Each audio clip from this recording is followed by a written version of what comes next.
Éxodo capítulo 1. ¿Están conmigo, hermanos? Dice así la palabra del Señor. Estos son los nombres de los hijos de Israel que fueron a Egipto con Jacob. Cada uno fue con su familia: Rubén, Simeón, Leví y Judá, Isaacar, Zabulón, Benjamín, Dan, Neftalí, Gad, Aser. Todas las personas que descendieron de Jacob fueron 70 almas, pero José estaba ya en Egipto. Y murió José y todos sus hermanos y toda aquella generación. Pero los israelitas tuvieron muchos hijos y aumentaron mucho y se multiplicaron y llegaron a ser poderosos en gran manera, y el país se llenó de ellos. Se levantó sobre Egipto un nuevo rey que no había conocido a José, y dijo a su pueblo: miren, el pueblo de los hijos de Israel es más numeroso y más fuerte que nosotros. Procedamos pues astutamente con él, no sea que se multiplique y en caso de guerra se una también con los que nos odian y peleen contra nosotros y se vayan del país. Así que pusieron sobre ellos capataces para oprimirlos con duros trabajos y edificaron para Faraón las ciudades de almacenaje, Pitón y Ramsés. Pero cuanto más los oprimían, más se multiplicaban y más se extendían, de manera que los egipcios llegaron a temer a los israelitas. Los egipcios pues obligaron a los israelitas a trabajar arduamente y les amargaron la vida con dura servidumbre en hacer barro y ladrillo y en toda clase de trabajo del campo. Todos sus trabajos se los imponían con rigor. Entonces el rey de Egipto habló a las parteras de las hebreas, una de las cuales se llamaba Cifra y otra Púa, y les dijo: cuando estén asistiendo a las hebreas al dar a luz y las vean sobre el lecho de parto, si es un hijo, le dará muerte, pero si es una hija, entonces vivirá. Pero las parteras temían a Dios y no hicieron como el rey de Egipto les había mandado, sino que dejaron con vida a los niños. El rey de Egipto hizo llamar a las parteras y les dijo: ¿por qué han hecho esto y han dejado con vida a los niños? Las parteras respondieron a Faraón: porque las mujeres hebreas no son como las egipcias, pues son robustas y dan a luz antes de que las parteras lleguen a ellas. Dios favoreció a las parteras y el pueblo se multiplicó y llegó a ser muy poderoso. Y por haber las parteras temido a Dios, él prosperó sus familias. Entonces Faraón ordenó a todo su pueblo: todo hijo que nazca lo echarán al Nilo, pero a toda hija la dejarán con vida. Un hombre de la casa de Leví fue y tomó por mujer a una hija de Leví, y la mujer concibió y dio a luz un hijo, viendo que era hermoso, y lo escondió por 3 meses. Pero no pudiendo ocultarlo por más tiempo, tomó una cestilla de juncos y lo cubrió con asfalto y brea. Entonces puso al niño en ella y lo colocó entre los juncos a la orilla del Nilo. La hermana del niño se puso a lo lejos para ver qué sucedería, y cuando la hija de Faraón bajó a bañarse al Nilo, mientras sus doncellas se paseaban por la ribera del río, vio la cestilla entre los juncos y mandó a una criada suya para que lo trajera. Al abrirla, vio al niño y oyó que el niño lloraba. Le tuvo compasión y dijo: este es uno de los niños de los hebreos. Entonces la hermana del niño dijo a la hija de Faraón: ¿quieres que vaya y llame a la nodriza de las hebreas para que críe el niño? Sí, ve, le respondió la hija de Faraón. La muchacha fue y llamó a la madre del niño, y la hija de Faraón le dijo: llévate a este niño y críamelo, y yo te daré tu salario. La mujer tomó al niño y lo crió, y cuando el niño creció, ella lo llevó a la hija de Faraón y vino a ser suyo, y le puso por nombre Moisés, diciendo: pues lo he sacado de las aguas. Vamos a orar. Padre, venimos una vez más rogándote por tu poder, rogándote que tu Espíritu Santo, Señor, sea obrando a través de tu palabra, que es viva, que es eficaz. Que hoy me ayudes a predicar con fidelidad tu palabra y que ayudes a tu iglesia a recibir el consejo tuyo hoy a través de tu palabra. Te ruego, Señor, que a pesar de mi incapacidad, a pesar de mis limitaciones, tu palabra haga el efecto por el cual fue enviada. Y si hay alguien aquí que hoy no te conoce, que hoy tu palabra le dé vida y pueda venir a los pies tuyos en arrepentimiento y fe. Que al final de todo, Señor, tú te lleves la gloria y la honra en Jesús. Amén. Hermanos, todos nosotros en la vida nos han prometido algo, ya sean nuestros padres, amigos, familiares, hermanos de la iglesia, políticos, y nos han fallado. De hecho, nosotros hemos prometido y hemos hecho promesas que no hemos cumplido. Pero cuando nosotros leemos el libro de Éxodo, de principio a fin, nosotros vemos, hermanos, que Dios es diferente a nosotros. Nosotros vemos que lo que Dios promete, lo cumple. Él no miente, Él no cambia. Su palabra no cambia. Su palabra no cambia de acuerdo a las circunstancias. Y yo creo que el pasaje que tenemos delante de hoy, hermanos, nos muestra claramente la fidelidad de Dios hacia su pueblo, que es la iglesia. Yo creo que el pasaje de hoy nos va a demostrar la fidelidad de Dios a su pueblo y a su iglesia, aún en medio de oposición. Es por eso, hermanos, que he titulado este sermón, La fidelidad de Dios no cambia. La fidelidad de Dios no cambia. Y yo quiero convencerlos de una idea central o de un argumento a través de este pasaje, hermanos. Y si usted está tomando nota, mi argumento o mi idea central en esta mañana es la siguiente. Confiemos que Dios es fiel en preservar y multiplicar a su pueblo ante cualquier oposición. Mi llamado para usted en esta mañana a través de la palabra del Señor es: confiemos en que Dios es fiel en preservar y multiplicar su pueblo ante cualquier oposición. Y tenemos que hacernos una pregunta. Y la pregunta es la siguiente, hermanos. ¿Cómo Dios muestra su fidelidad en este pasaje en preservar y multiplicar a su pueblo ante la oposición? ¿Cómo Dios preserva a su pueblo ante las dificultades? En primer lugar, mis hermanos, Dios es fiel en preservar y multiplicar a su pueblo ante cualquier circunstancia a través de la fidelidad de su pacto. Versículos 1 al 14. Si nosotros leemos ahí en los primeros 7 versículos, vemos que los primeros versículos del capítulo de Éxodo comienza narrándonos y dándonos los nombres de los hijos de Israel. Y vemos las 12 tribus. Y vemos que todas las personas que habían descendido a Egipto eran 70 almas. Y nos narra el Éxodo que ya José estaba en Egipto. Y si nosotros leemos Génesis, el contexto bíblico de este pasaje, el contexto anterior en el libro de Génesis, nosotros podemos ver cómo José había llegado a Egipto. Del capítulo 37 al capítulo 50 vemos que los hermanos vendieron a José y lo dieron como muerto. Sin embargo, Dios, a pesar del pecado de los hermanos de José, Dios obró de manera poderosa hasta José llegar a ser la mano derecha del faraón, del rey.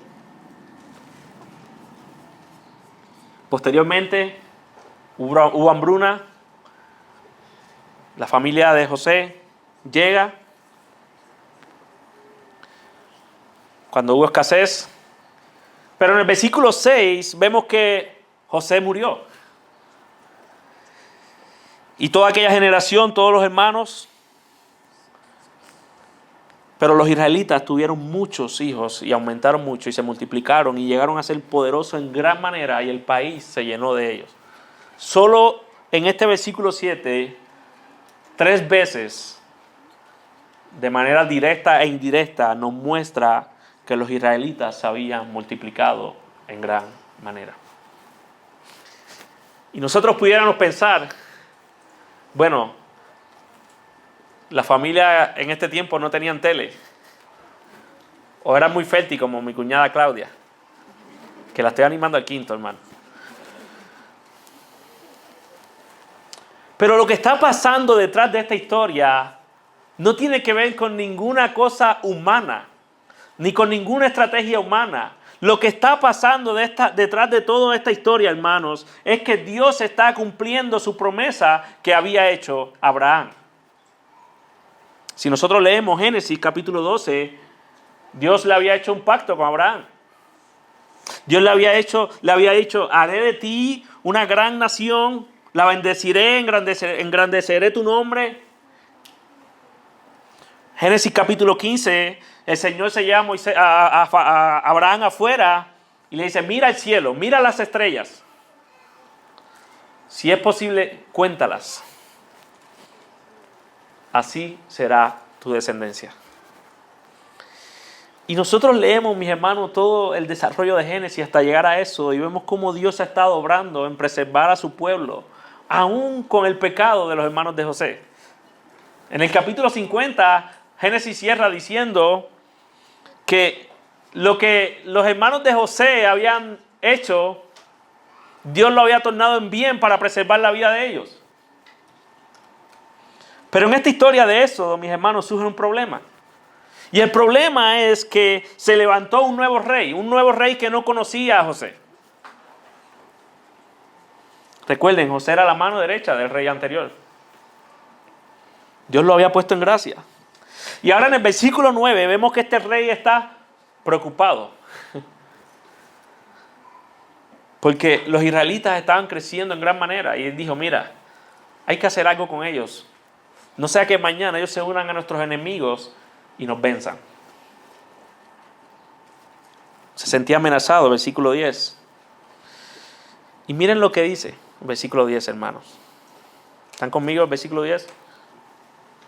Dice, procedamos pues astutamente con él, no sea que se multiplique y en caso de guerra se unan también con los que nos odian y peleen en contra nuestra y se vayan del país. Y miren lo que comienza a pasar. Versículo 11. Así pusieron sobre ellos capataces, que eran los jefes de esclavos, quienes dirigían el trabajo, para oprimirlos con duros trabajos, y edificaron para Faraón las ciudades y almacenes de Pitón y Ramsés. Un comentarista hablando del versículo 11 dice que estos almacenes eran donde los egipcios guardaban sus provisiones y su armamento militar. En el versículo 13 se repite otra vez la misma idea. Los egipcios pues obligaron a los israelitas a trabajar duramente y le amargaron sus vidas, haciendo barro, ladrillo y toda clase de trabajo del campo. Hermano, no era fácil lo que estaba pasando al pueblo de Israel. Y el propósito detrás de todo del rey era detener el crecimiento del pueblo. Era impedir que el pueblo se multiplicara. Y hay evidencias arqueológicas de pinturas que revelan y nos muestran, con algunos comentaristas dicen, estos trabajos que le imponían al pueblo de Israel. Hermanos, Faraón y los egipcios estaban oprimiendo, maltratando y esclavizando al pueblo de Israel, porque los israelitas eran vistos como una amenaza para ellos. Y nosotros pudiéramos pensar, bueno, Señor, tú hiciste una promesa, pero ¿ahora qué? Ahora tu pueblo está bajo esclavitud, tu pueblo está sufriendo. Pudiéramos pensar que esta situación tomó a Dios por sorpresa. Pero no. Así como estaba profetizado que Dios iba a levantar un pueblo para sí, para venir a morar con ellos, también estaba profetizado ahí mismo en el capítulo 15 que ellos iban a sufrir. Génesis 15, versículos 13 al 14. Y Dios dijo a Abraham, ten por cierto que tus descendientes serán extranjeros en una tierra que no es suya, donde serán esclavizados y oprimidos durante 400 años, y yo también juzgaré a la nación, la cual servirán, y después saldrán de allí con grandes riquezas. Hermanos, Dios estaba en control aún en medio de la opresión del rey. Dios estaba llevando su plan perfecto, soberano. Nada ni nadie estaba estorbando su plan. Pero miren lo que pasaba mientras los oprimían, versículo 12. Cuanto más los oprimían, más se multiplicaban y más se extendían, de manera que los egipcios llegaron a temer a los israelitas. En medio de la opresión, en medio de la amenaza, en medio de los ataques que estaban recibiendo, mientras más los oprimían, más se multiplicaban. Dios siendo fiel en preservar a su pueblo en medio de la oposición.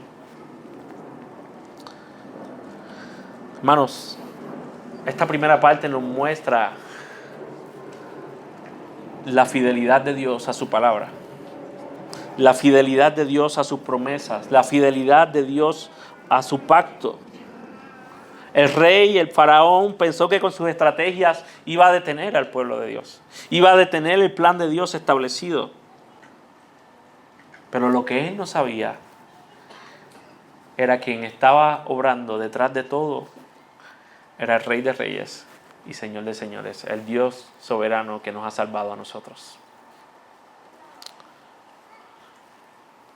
Hemos visto en primer lugar, mis hermanos, que Dios es fiel en preservar y multiplicar a su pueblo a través de su pacto. En segundo lugar, veamos que Dios es fiel en preservar y multiplicar a su pueblo ante cualquier oposición a través de personas que le temen a Él. A través de personas que le temen a Él. Versículos 15 al 22. El pueblo oprimido, esclavizado, y viendo el rey que su primer plan no funcionó, comenzó otra estrategia para detener el crecimiento de los israelitas. Versículo 15. Entonces el rey habló a las parteras y les dijo: miren, cuando las hebreas estén dando a luz, si es varón, si es un niño, mátenlos. Hermano, esto está fuerte. Imagínense por un momento que a las parteras de México o las ginecólogas o ginecólogos le den una orden del presidente que todo niño varón que nazca, que sea extranjero, que no sea mexicano, sea liquidado. Eso era lo que estaba pasando. Pero por otra parte, pongámonos, mis hermanos, en la posición de las parteras.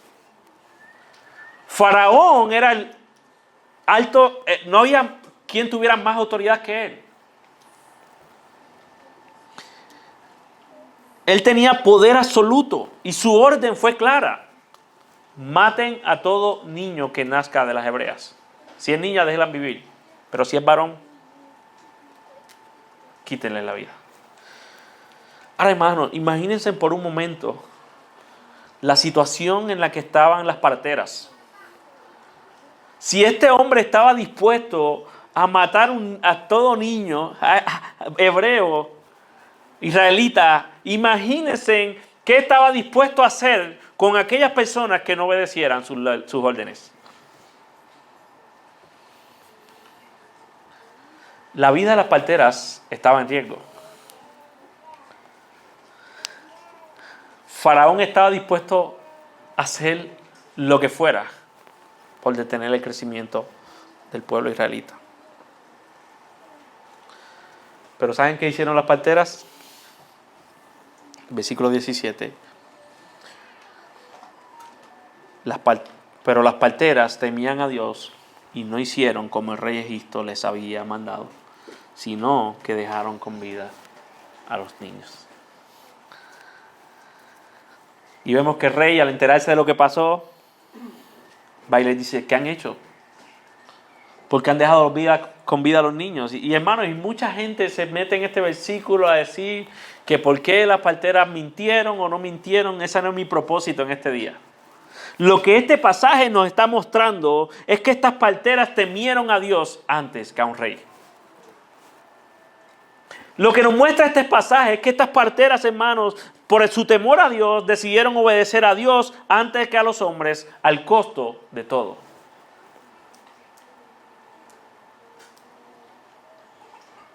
Y esto tiene una gran enseñanza para nosotros, hermanos.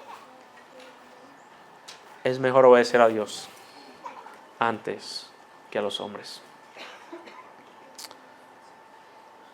Temamos a Dios, hermanos, antes que a los hombres.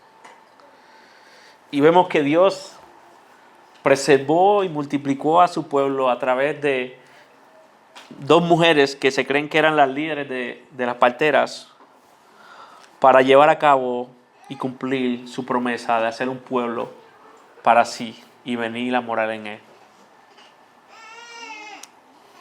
¿Y qué resultado trajo esto, hermanos? ¿Qué resultado trajo la obediencia de estas parteras? Versículo 20. Dios favoreció a las parteras y se multiplicó. Y el pueblo se multiplicó y llegó a ser muy poderoso. Y por haber las parteras temido a Dios, Él prosperó sus familias.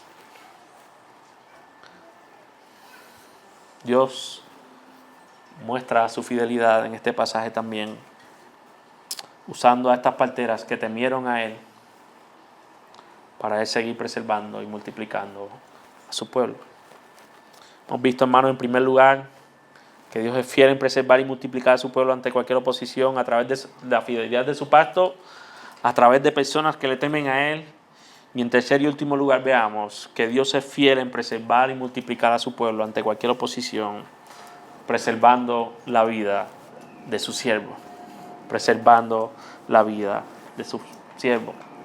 Hermanos, dos planes fracasados del rey, dos estrategias que se echaron al piso por el poder de Dios. Pero ahora el faraón va más allá. Ahora no es solo los niños que nacían de las israelitas o de las hebreas, sino ahora faraón da una orden a todo el pueblo que todo niño que nazca sea echado al Nilo. Y hermanos, ¿qué iba a pasar con los niños que fueran echados al Nilo? ¿Cómo iban a morir? Iban a morir ahogados. Faraón ordenó un infanticidio contra los israelitas, justificado por una supuesta amenaza nacional. Y vemos que un hombre de Leví se juntó con una mujer de la hija de Leví y nace Moisés. Y cuando nace Moisés, su mamá y sus familiares trataron de ocultarlo por 3 meses, hermanos. Pero no pudieron. No pudieron y deciden hacer una cestilla de juncos, la cubren de asfalto y brea, lanzan al niño en el río Nilo. Y es interesante, porque cuando nosotros estudiamos lo que significa una cestilla de junco, esta idea o esta palabra solo aparece 2 veces en la Biblia. Una en este pasaje y una en Génesis 6, cuando el arca de Noé. Lo que Moisés está haciendo es llevando a su audiencia, mis hermanos, a pensar en el pasado, en cómo Dios había sido fiel en preservar y tener gracia, cuidando la familia de Noé en medio de un juicio. Y esto debía producir en ellos, en su audiencia, quien estaba leyendo este libro de Éxodo, esperanza. Esto debía llevar a la audiencia en pensar cuán fiel es Dios con su remanente, cuán fiel es Dios con su pueblo. Y de aquí en adelante, mis hermanos, el pasaje comienza a darnos una serie de sarcasmo e ironía. Porque ¿quién recibió al niño y lo salvó? La hija de Faraón, versículos 6 al 8. Que fue la hija de quien había dado la orden de poner a todo niño en el río Nilo. ¿Y quién crió al niño? Su misma madre. En medio de la amenaza, mis hermanos, Dios soberanamente guarda y preserva la vida de Moisés. Dios siendo fiel en multiplicar su pueblo a pesar de la oposición. Ahora, la pregunta es, ¿por qué Dios preserva la vida de Moisés? ¿Por qué Dios permitió que Moisés llegara a la hija de Faraón, ella tuviera compasión y lo mandara a cuidar? ¿Saben por qué, hermanos? ¿Saben por qué Dios preservó la vida de Moisés? Porque Moisés en el capítulo 3 es la persona escogida por Dios para guardar a su pueblo y liberarlo de la esclavitud de Egipto. Moisés fue el hombre en el libro de Éxodo que funcionó como intermediario entre el pueblo y Dios. Moisés fue el siervo de Dios que Dios usó para guiar al pueblo. Y sería irresponsable de mi parte decirte, oye, ¿sabes qué? Dios va a preservar tu vida. En medio de la enfermedad todo va a estar bien. No vas a morir. No vas a sufrir. Dios te va a guardar igual que Moisés. No, hermanos. Moisés tiene un rol importante en esta historia. Sería irresponsable de mi parte decirte, Dios te va a sacar de esa enfermedad que estás enfrentando. Aunque Dios lo puede hacer. Pero lo que sí yo te puedo decir, hermanos, es que aunque hay oposición, aunque enfrentes circunstancias difíciles, Dios es fiel en preservarte y sostenerte. Y que Dios usa los obstáculos en nuestras vidas para llevar a cabo sus planes y sus propósitos. Ahora, hermanos, todo esto suena muy bonito en el libro de Éxodo. Wow, Dios es fiel en el libro de Éxodo. Pero ¿qué de nosotros? ¿Cómo Dios persevera y multiplica a su iglesia, que es su pueblo hoy? ¿Cómo Dios sigue siendo fiel hoy en preservar y multiplicar a su iglesia? Eso fue en Éxodo, pero ¿qué de nosotros hoy? ¿Saben cómo Dios, hermanos, sigue preservando y multiplicando su iglesia en medio de la oposición que sigue enfrentando? Dios lo hace a través del nuevo pacto en Cristo Jesús. El pueblo, mis hermanos, Dios fue fiel, pero el pueblo quebró el pacto, rompió el pacto, pero Dios permaneció fiel, y en una ocasión dijo, pondré mi espíritu en toda carne, voy a cambiar su corazón de piedra en un corazón de carne para que me obedezcan. Y Cristo vino, mis hermanos, y así como Moisés tuvo que ser ocultado, también Cristo tuvo que ir con José y con María a Egipto. Ante la orden de Herodes, cuando ordenó matar a todo niño por debajo de 2 años. Pero ¿saben cuál fue la diferencia entre Moisés y Cristo? Que Dios le preservó la vida a Moisés, pero a Cristo fue entregado en una cruz por ti y por mí. Dios preservó la vida de Moisés, sin embargo, la vida de su hijo amado, el primogénito, fue entregada, mis hermanos, para nosotros hoy poder tener salvación. Para hoy nosotros poder tener una esclavitud, no de Egipto, no de una nación, una esclavitud mayor que es la esclavitud del pecado. Dios, hermano, no nos salvó evitando la cruz de su Hijo. Dios nos salvó usando la cruz. Dios no nos salvó evitando la muerte de su Hijo, mis hermanos. Dios nos salvó entregando a su Hijo, estableciendo un nuevo pacto a través de la muerte y resurrección de su Hijo. Y es por eso que hoy Cristo, según Hebreos 8, versículo 6, es el mediador del nuevo pacto. Es nuestro sumo sacerdote quien intercede al Padre por nosotros. Es a través hoy del nuevo pacto que Dios sigue, mis hermanos, reuniendo un pueblo de toda lengua, de toda nación, y Dios sigue añadiendo a aquellos que han de ser salvos a su iglesia. Como leíamos en Romanos 8, 31 al 32. Entonces, ¿qué diríamos a esto? Si Dios es por nosotros, ¿quién está en contra de nosotros? ¿Quién estará en contra de nosotros? el que no negó ni a su propio Hijo, sino que lo entregó por todos, ¿cómo no nos dará también junto con Él todas las cosas? Hermanos, te pregunto, si Dios no negó ni a su propio Hijo para darnos libertad de nuestro pecado y ser hoy nuestro intercesor perfecto, ¿cómo no va a ser fiel en preservarnos y multiplicarnos como iglesia?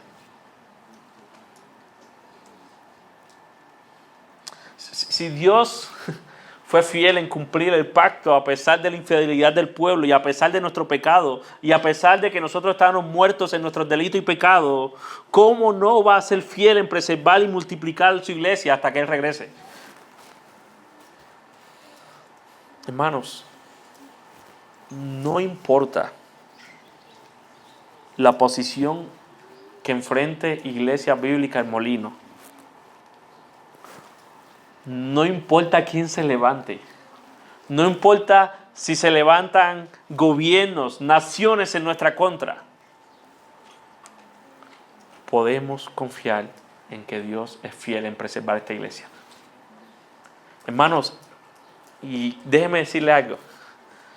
Cuando hablamos de oposición, siempre nuestra mente se nos va afuera. Al gobierno, a los impíos, a los malvados de este mundo. Pero ¿saben qué? La oposición se puede levantar de en medio nuestros. Dentro de ustedes se pueden levantar hombres o mujeres que quieran destruir esta iglesia. Nosotros podemos leer las cartas de Pablo. Pablo murió abandonado, hermanos. Traicionado. Pero ¿saben qué? En medio de todo eso, Dios cuida su iglesia. Dios sostiene su iglesia. Dios sostiene tu pueblo. Y Él sigue llevando a cabo su plan soberano en medio de ustedes.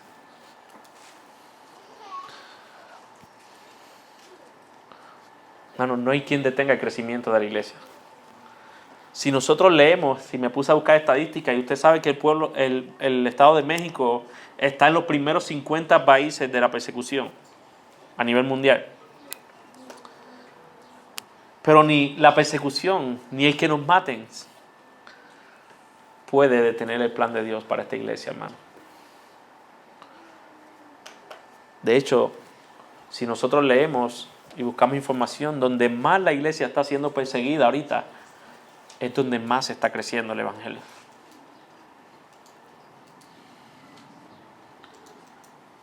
Hermanos, nosotros siempre enfrentaremos oposición.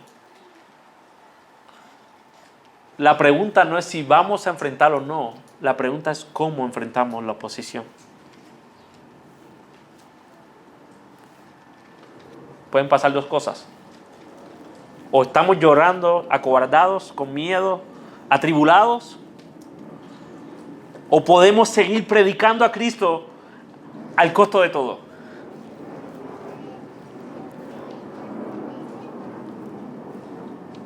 ¿Cómo enfrentas la oposición, hermano?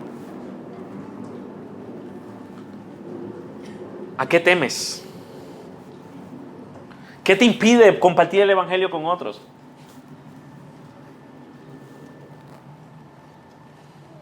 Hermano, confiemos en la fidelidad de Dios al costo de todo. Porque ni la muerte puede detenernos.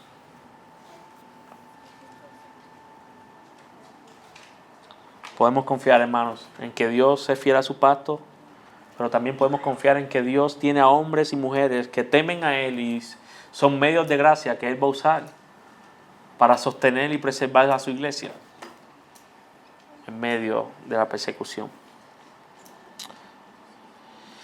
Esta gran verdad, hermanos, debe llevarnos a predicar a Cristo a tiempo y fuera de tiempo.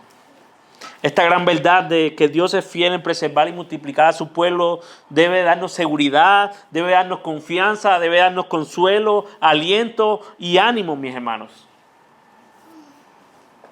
El pueblo de Israel iba camino a la tierra prometida.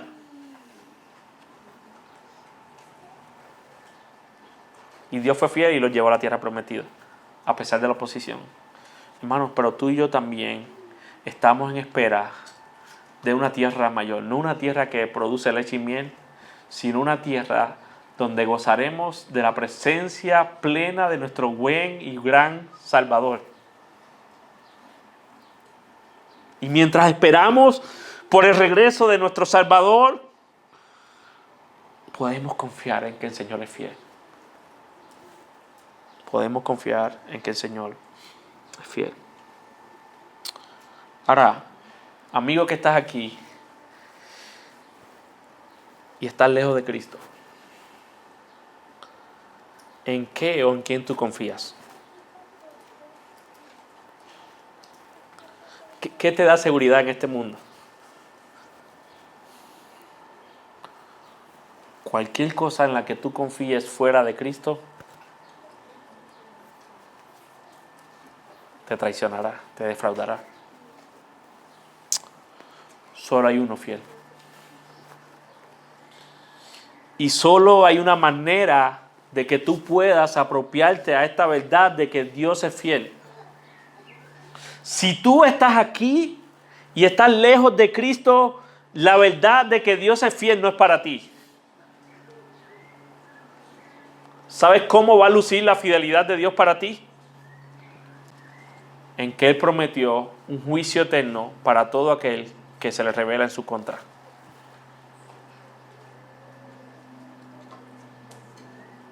Y así como Dios es fiel en preservar a su pueblo, también Dios es fiel en castigar eternamente a sus enemigos. Pero hay una manera en que puedas apropiarte de esta verdad. Y es reconocer que tú eres un pecador y que tu pecado te separa de Dios y vas a una condenación eterna por tu pecado y te arrepientes, cambias de vía y miras a Cristo como la única esperanza de salvación y vida eterna que te puede reconciliar ante el Padre. Por eso que yo te ruego hoy que te arrepientas de tus pecados y pongas tu fe en Cristo y apropies y te hagas tuya esta promesa de que Dios es fiel en preservar a su iglesia y multiplicarla. Hermanos, es cierto, la gente nos falla, nos ha fallado y nos fallará. Pueden hacernos promesas y no cumplirlas, pero Dios es fiel y seguirá cumpliendo su palabra y seguirá sosteniendo a su pueblo mientras Él regresa, mientras su Hijo regresa por la iglesia. Por tanto, hermanos, confiemos en que Él es fiel en preservar y multiplicar a su pueblo ante cualquier circunstancia, siendo fiel a su pacto, a través de personas que le temen y a través del nuevo pacto que hizo en Cristo. Vamos a orar. Padre, gracias por tu palabra. Tu palabra es fiel. Tú no mientes, Señor. Tú eres el mismo ayer, hoy y por los siglos. Y como tu iglesia enfrentamos y enfrentaremos oposición, tanto de afuera como de adentro, en medio nuestro. Yo te ruego que tú nos ayudes como tu iglesia aquí en México. Que ayudes a mis hermanos a cuando vengan esas circunstancias difíciles a tu iglesia, a confiar en que tú preservas y multiplicas a tu iglesia. Y que aún el sufrimiento y que aún la opresión y que aún las dificultades no se escapan de tu plan decretado desde antes de la fundación del mundo, Señor. Oh, Padre, te ruego que hoy tu iglesia sea edificada, que puedan reflexionar entre semana de cuán fiel tú has sido y cuán fiel tú seguirás siendo con ellos. Oh, te ruego, Señor, que le des el ánimo, el aliento, el valor a tu iglesia aquí en México para seguir predicando al Cristo resucitado. Sigue añadiendo a esta iglesia, Señor, a aquellos que han de ser salvos, aquel pueblo tuyo que tú escogiste por gracia desde antes de la fundación del mundo. Llévate toda la gloria y honra, Señor. En Jesús te lo pedimos. Amén. Dios les bendiga, mis hermanos.